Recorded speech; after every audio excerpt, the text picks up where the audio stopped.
आज भजन संहिता 27 का वचन है। आज का पाठ दुनिया में रहने वाले परमेश्वर के लोगों की सुरक्षा और शांति के बारे में बता रहा है, जो हर तरह के कष्टों और क्लेशों से भरी हुई है।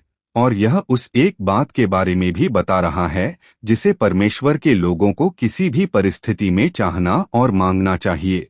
और यह भी बता रहा है कि उस क्लेश के समय में हमारे परमेश्वर के लोगों को परमेश्वर के चेहरे की खोज करनी चाहिए। और यह भी बता रहा है कि कष्टों और क्लेशों से भरी दुनिया में हमारे परमेश्वर के लोगों को कैसे जीना चाहिए। तो यह क्या कह रहा है? आज हम इसके बारे में जानेंगे और अनुग्रह साझा करेंगे।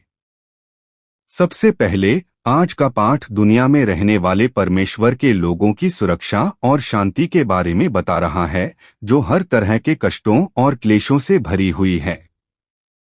आज के पाठ भजन संहिता 27:1-3 में, यहोवा मेरी ज्योति और मेरा उद्धार है, मैं किससे डरूं? यहोवा मेरे जीवन का दृढ़ गढ़ ठहरा है, मैं किसका भय खाऊं? जब कुकर्मियों ने, जो मेरे विरोधी और शत्रु थे, मेरा मांस खाने को मुझ पर चढ़ाई की, तब वे ही ठोकर खाकर गिर पड़े। चाहे सेना मेरे विरुद्ध छावनी डाले, तो भी मेरा मन न डरेगा। चाहे मेरे विरुद्ध युद्ध छिड़ जाए, तो भी मैं बेखौफ रहूंगा, ऐसा कहा गया है। यहोवा मेरी ज्योति और मेरा उद्धार है, मैं किससे डरूं? यहोवा मेरे जीवन का दृढ़ गढ़ ठहरा है, मैं किसका भय खाऊं? यहाँ प्रथम पुरुष मैं दाऊद है, लेकिन यह कहा जा सकता है कि वह हम सभी परमेश्वर के लोगों का प्रतिनिधित्व कर रहा है, जिन्होंने उद्धार प्राप्त किया है। साथ ही यहाँ ज्योति उस अंधकार के विपरीत अभिव्यक्ति है, जिसका सामना हर मनुष्य इस धरती पर रहने के दौरान करता है। अर्थात हम मनुष्य अदन की वाटिका में पाप करने और दंडित होने के बाद से हर तरह के कष्टों, क्लेशों, झगड़ों, बीमारियों, कठिनाइयों, दुखों और विलाप के बीच रहते हैं, और अंत में मरकर उस अनंत विनाश में गिर जाते हैं। बाइबल इसे अंधकार, घोर अंधकार आदि के रूप में व्यक्त करती है। लेकिन परमेश्वर ऐसे अंधकार में रहने वाले मनुष्य को ज्योति देने वाले हैं। नहीं, परमेश्वर ने ऐसे अंधकार में रहने वाले मनुष्य को ज्योति देने के लिए अपने इकलौते पुत्र को भेजा है।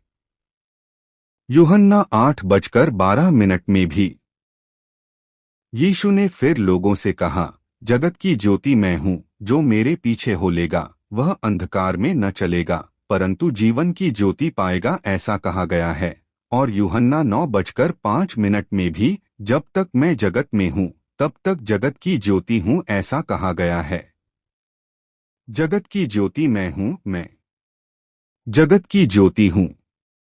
अर्थात यीशु मसीह यह प्रकट कर रहे हैं कि वे स्वयं इस धरती के अंधकार को दूर करने के लिए आए हैं। दूसरे शब्दों में, यीशु मसीह स्वयं क्रूस पर अपना लहू बहाकर मरने के द्वारा उन सभी के पापों को दूर करने के लिए आए हैं, जो इस पर विश्वास करते हैं, और उन्हें बिना किसी मूल्य के धर्मी ठहराने के लिए, ताकि वे उस स्वर्ग के राज्य में प्रवेश कर सकें। इस प्रकार परमेश्वर ऐसे अंधकार में रहने वाले हमारे जीवन की ज्योति हैं। साथ ही यह स्वीकार किया गया है कि परमेश्वर हमारे जीवन का उद्धार हैं। हाँ, यह सच है।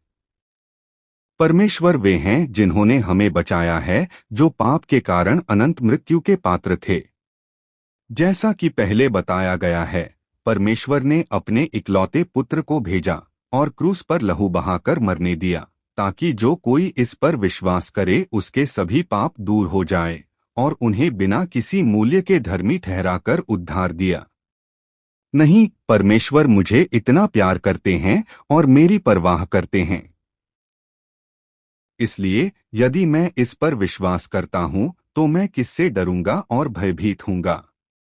अर्थात इस दुनिया और इस पूरे ब्रह्मांड को बनाने वाले और अपनी बनाई हुई हर चीज को अपनी इच्छा के अनुसार चलाने और शासन करने वाले परमेश्वर जब मुझे इतना प्यार और परवाह करते हैं, तो मैं किससे डरूं और भयभीत हूँगा?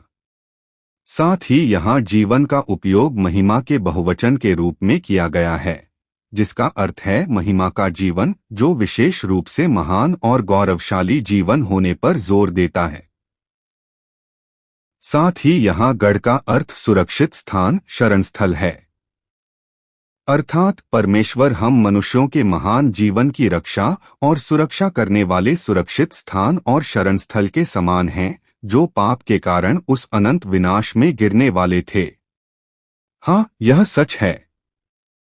पाप के कारण उस अनंत विनाश में गिरने वाले हम मनुष्यों के एकमात्र जीवन की रक्षा और सुरक्षा करने के लिए इस दुनिया में कुछ भी नहीं है। हमारा धन, शक्ति, लोकप्रियता, सम्मान, अच्छे कर्म, माता पिता या भाई बहन, कुछ भी हमारे जीवन को परमेश्वर के न्याय से नहीं बचा सकता। केवल परमेश्वर ही हमारे जीवन को उस अनंत विनाश और न्याय से बचा सकते हैं। इसलिए यदि मैं इस पर विश्वास करता हूं, तो मैं किससे डरूंगा और भयभीत हूंगा। अर्थात हमारे परमेश्वर के लोग सुरक्षित और शांत रहेंगे, क्योंकि परमेश्वर उनकी रक्षा और सुरक्षा करते हैं, चाहे परिस्थितियां कैसी भी हों। जब कुकर्मियों ने, जो मेरे विरोधी और शत्रु थे, मेरा मांस खाने को मुझ पर चढ़ाई की, तब वे ही ठोकर खाकर गिर पड़े। यहाँ मेरा मांस खाने को आना मेरे शत्रु कुकर्मियों को शेर या लकड़बग्घे जैसे जंगली जानवरों के रूप में चित्रित करता है। यह वैसा ही है जैसे कोई शेर या लकड़बग्घा अपने शिकार पर नजर रखता है और उस जानवर को खाने के लिए झपटता है। साथ ही यहाँ गिर पड़े भविष्य की निश्चितता को दर्शाने वाला भविष्य सूचक शब्द है।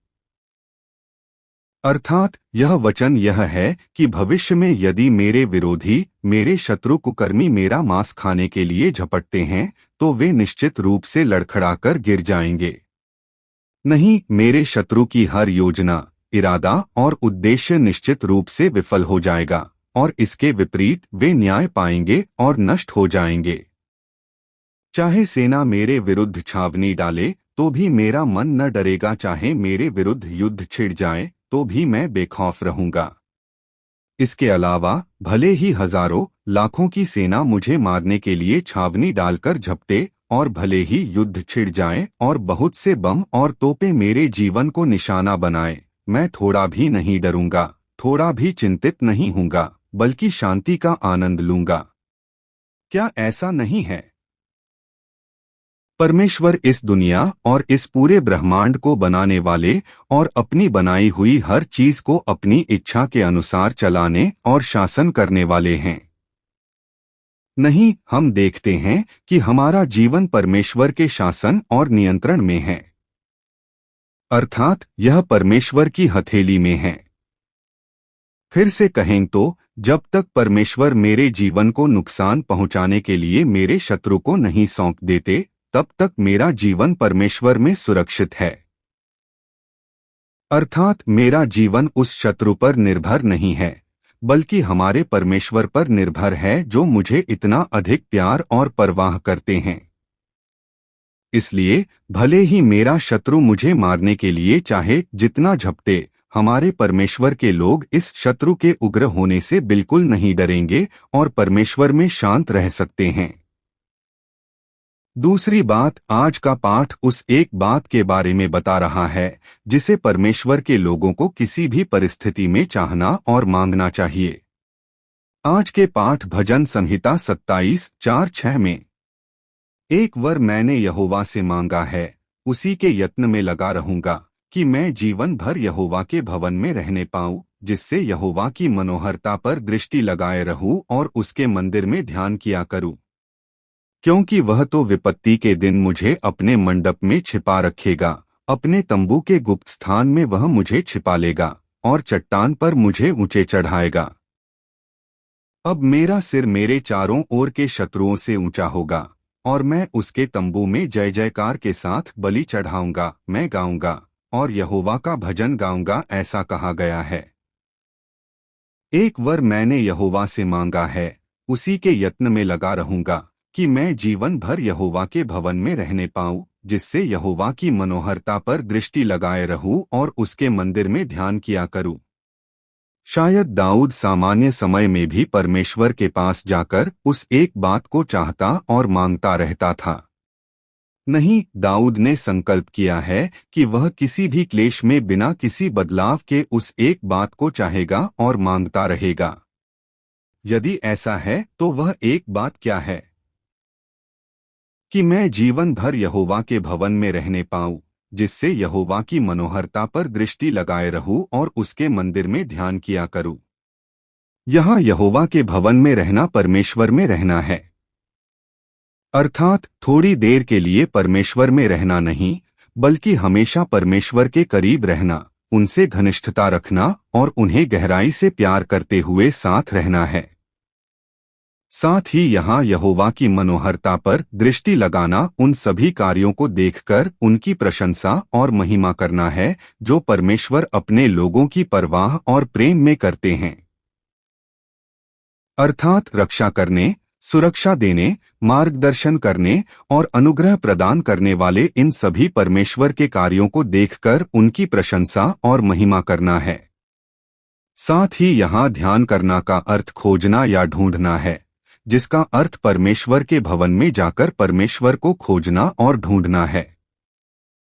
अर्थात यह वचन यह जानने में मदद करता है कि दाऊद सामान्य समय में भी क्या मांगता रहता था। वह क्या था?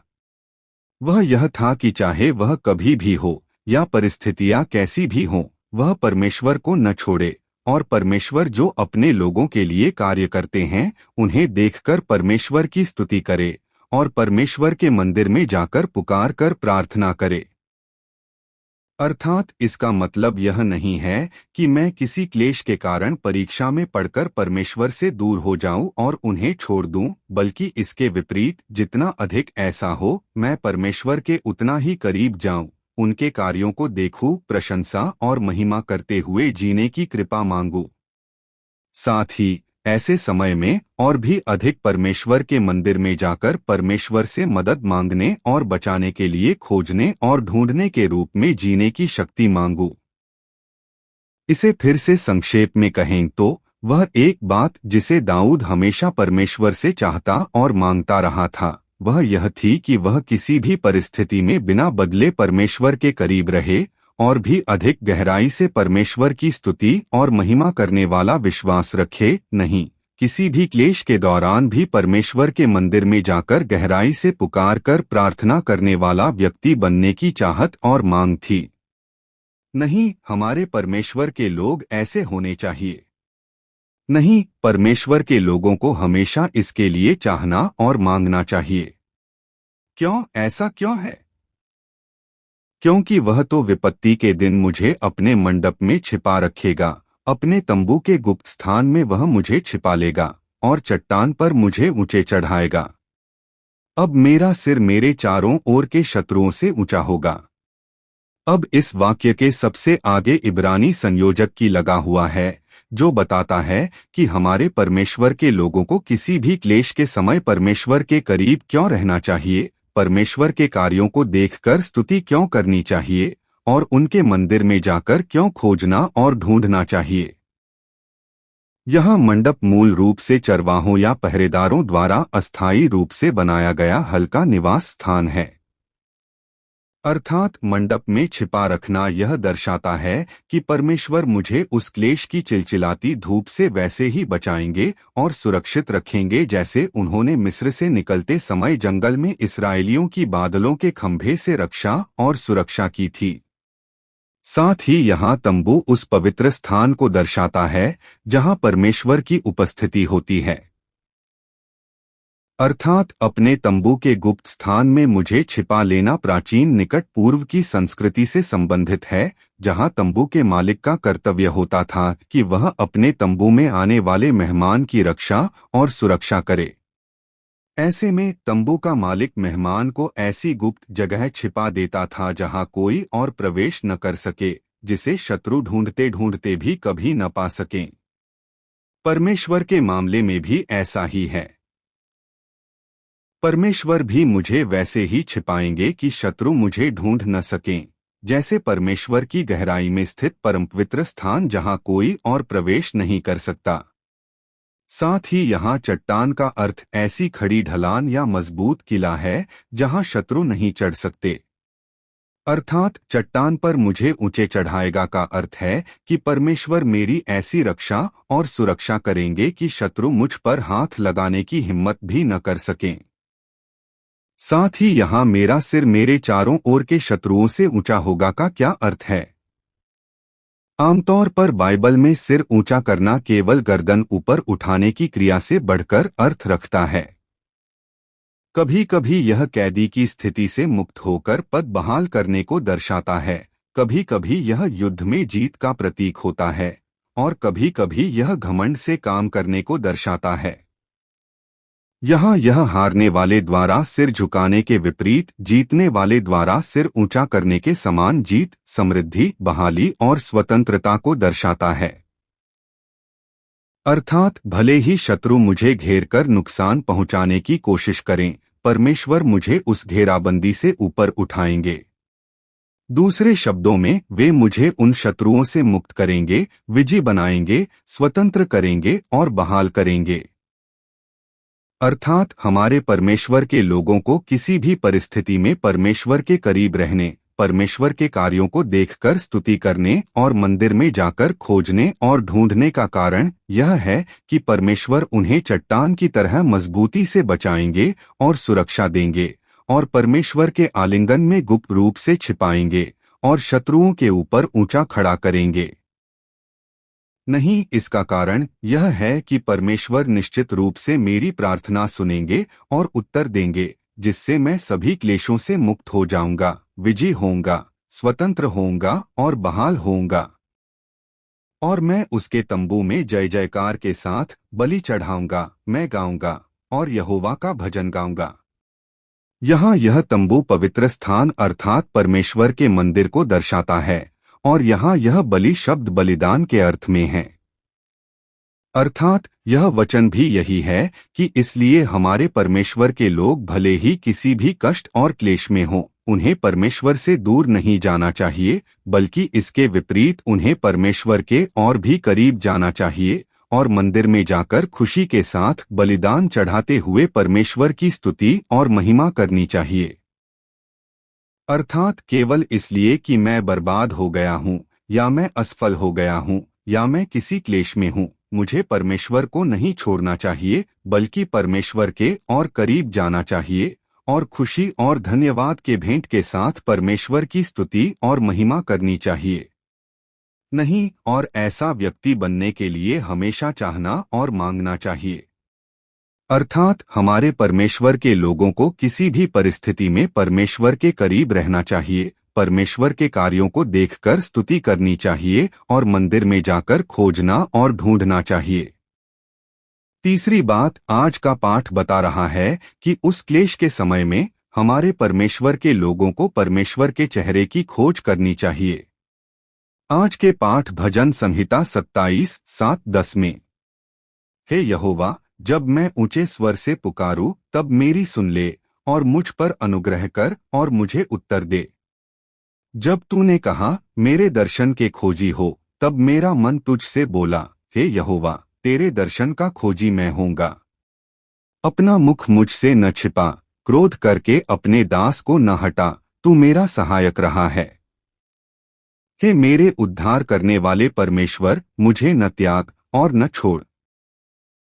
मेरे माता पिता ने तो मुझे छोड़ दिया है, परंतु यहोवा मुझे संभाल लेगा, ऐसा कहा गया है।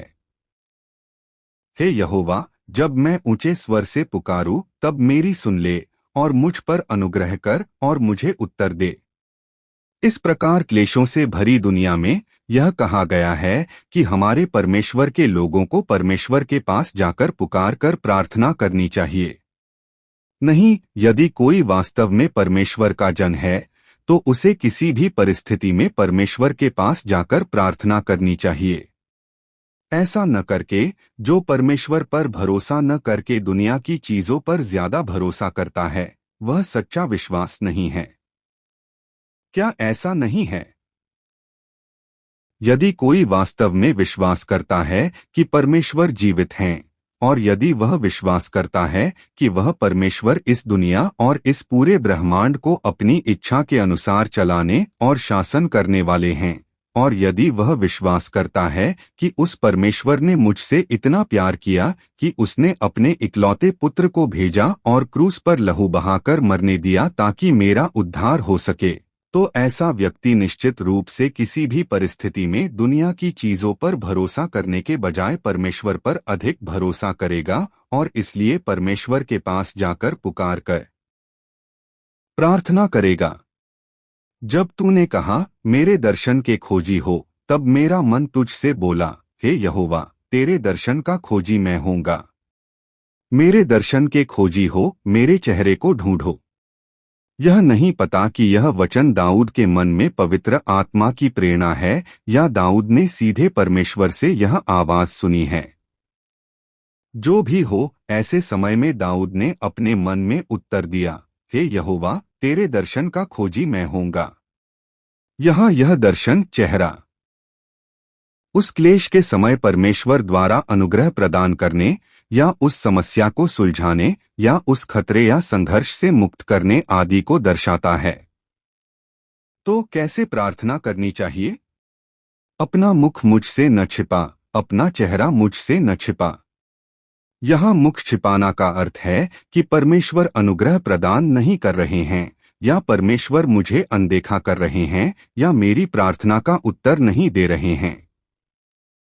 अर्थात यह वचन यह है कि परमेश्वर मेरी प्रार्थना सुने और निश्चित रूप से अनुग्रह प्रदान करें। यह ऐसी प्रार्थना हो सकती है कि ओ परमेश्वर, मुझ पर अनुग्रह करें और इस समस्या को सुलझाएं। इस दास की प्रार्थना को अनसुना न करें और निश्चित रूप से सुने। क्रोध करके अपने दास को न हटा।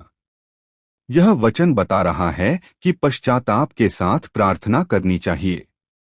क्या ऐसा नहीं है? क्योंकि हम इस धरती पर रहने के दौरान हमेशा हर तरह के पापों के बीच रहने के लिए मजबूर हैं, और अब मैं जो कष्ट और क्लेश झेल रहा हूं, वे कभी कभी किसी पाप के लिए परमेश्वर के दंड के रूप में आते हैं। इसलिए यदि कोई अनपेक्षित कष्ट या क्लेश झेल रहा है, तो उसे अच्छी तरह देखना चाहिए कि उसने परमेश्वर के सामने क्या गलती की है, और यदि कुछ गलत किया है तो उसे सच्चे पश्चाताप के साथ मांगना चाहिए। ओ परमेश्वर, मैंने गलती की है। मेरी इस कठोरता, विद्रोह और उदासीनता को क्षमा करें। ओ परमेश्वर, इस दास की प्रार्थना को अनसुना न करें। इस प्रकार तू मेरा सहायक रहा है। यह वचन बता रहा है कि पिछले दिनों में भी अनुग्रह प्रदान करने वाले परमेश्वर को याद करके धन्यवाद के साथ मांगना चाहिए। अर्थात परमेश्वर जिन्होंने अतीत में मेरी कठिनाई के समय मेरी प्रार्थना सुनी थी, वही परमेश्वर आज भी मेरी प्रार्थना सुनेंगे और उत्तर देंगे। इस विश्वास के साथ धन्यवाद के साथ आगे बढ़ना चाहिए।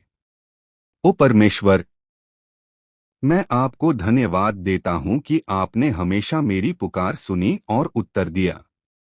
ओ परमेश्वर, आज भी मैं प्रभु के नाम पर भरोसा करके आगे आता हूं, इसलिए मेरी प्रार्थना सुने और उत्तर दें। इस प्रकार हे मेरे उद्धार करने वाले परमेश्वर, मुझे न त्याग और न छोड़। यह वचन बता रहा है कि उस परमेश्वर को याद करके और उस पर भरोसा करके प्रार्थना करनी चाहिए जिसने मेरी आत्मा का उद्धार किया है। क्या ऐसा नहीं है? जब हमारे परमेश्वर ने मुझसे इतना प्यार किया कि उसने अपना इकलौता पुत्र भी बिना किसी हिचकिचाहट के भेज दिया, तो वह ऐसी कौन सी चीज होगी जिसे वे देने में संकोच करेंगे? इसलिए यदि हमें किसी भी अनचाहे, अप्रत्याशित कष्ट और क्लेश का सामना करना पड़ता है, तो हमें इस विश्वास के साथ प्रार्थना करनी चाहिए कि मेरी आत्मा का उद्धार करने वाले परमेश्वर निश्चित रूप से मेरी प्रार्थना सुनेंगे और उत्तर देंगे। क्यों ऐसा क्यों है? मेरे माता पिता ने तो मुझे छोड़ दिया है, परंतु यहोवा मुझे संभाल लेगा, यहोवा मुझे ग्रहण करेगा। अब इस वाक्य के सबसे आगे इब्रानी संयोजक की का प्रयोग किया गया है, जो बताता है कि हमारे परमेश्वर के लोगों को किसी भी परिस्थिति में परमेश्वर के चेहरे की खोज क्यों करनी चाहिए। साथ ही यदि इस वाक्य का शब्दशः अनुवाद किया जाए तो यह होगा, क्योंकि भले ही मेरे पिता और मेरी माता मुझे छोड़ दें, परंतु यहोवा मुझे ग्रहण करेगा। आपको क्या लगता है, दुनिया में माता पिता और बच्चे का रिश्ता किसी भी अन्य रिश्ते से अधिक गहरा और मजबूत होता है? नहीं, यह कहा जा सकता है कि यह दुनिया का सबसे कठिन टूटने वाला रिश्ता है।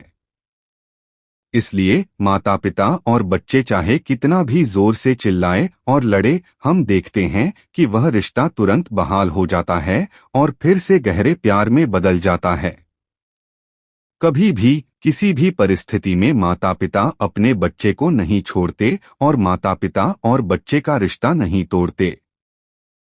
लेकिन दाऊद कहता है कि भले ही ऐसी असंभव स्थिति पैदा हो जाए, अर्थात माता पिता द्वारा बच्चे को छोड़ने जैसी बात हो जाए, तो भी परमेश्वर दाऊद को ग्रहण करेंगे। इसे फिर से कहें तो परमेश्वर का प्रेम माता पिता के प्रेम से कहीं अधिक बड़ा, गहरा और घनिष्ठ है।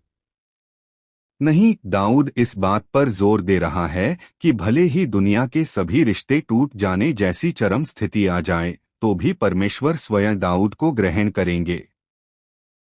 बेशक यहाँ ग्रहण करना रक्षा करना, सुरक्षा देना, तृप्त करना, मदद करना, उत्तर देना और अनुग्रह प्रदान करना है।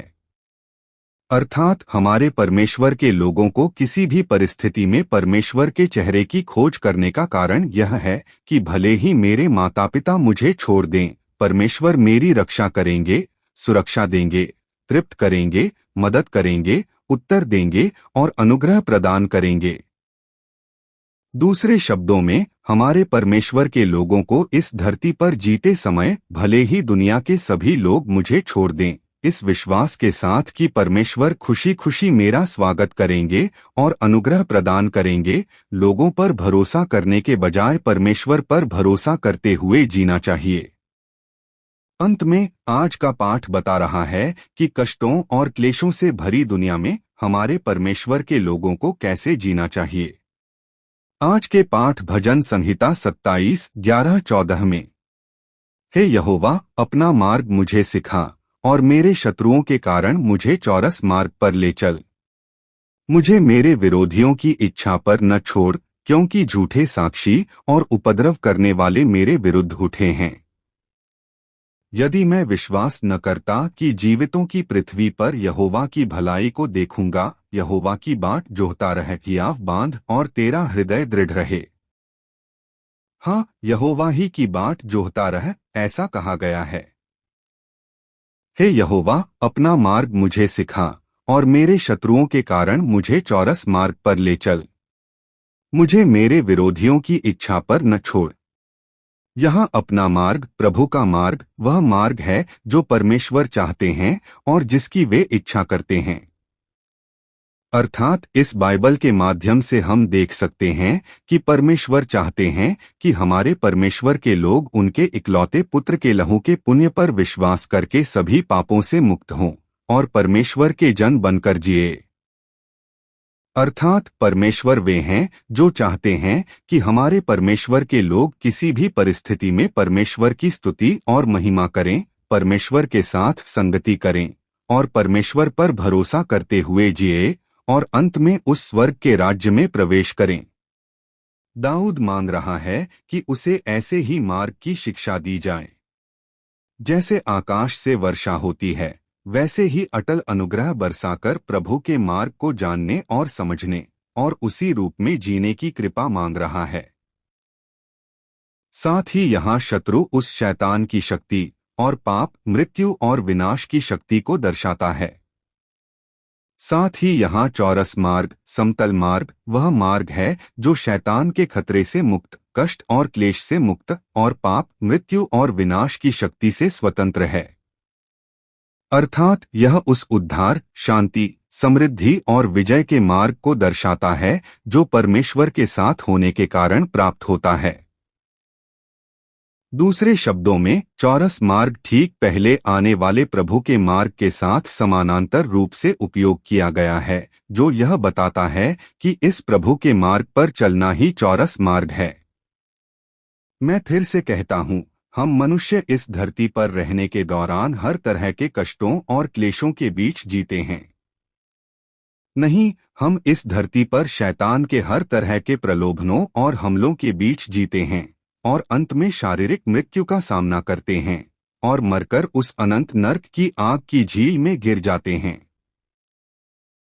अर्थात यह वचन यह है कि दाऊद को ऐसे खतरों, कष्टों और क्लेशों से बचने के लिए, शैतान के प्रलोभनों और हमलों से बचने के लिए और पाप, मृत्यु और विनाश की शक्ति से बचने के लिए अनुग्रह प्रदान किया जाए।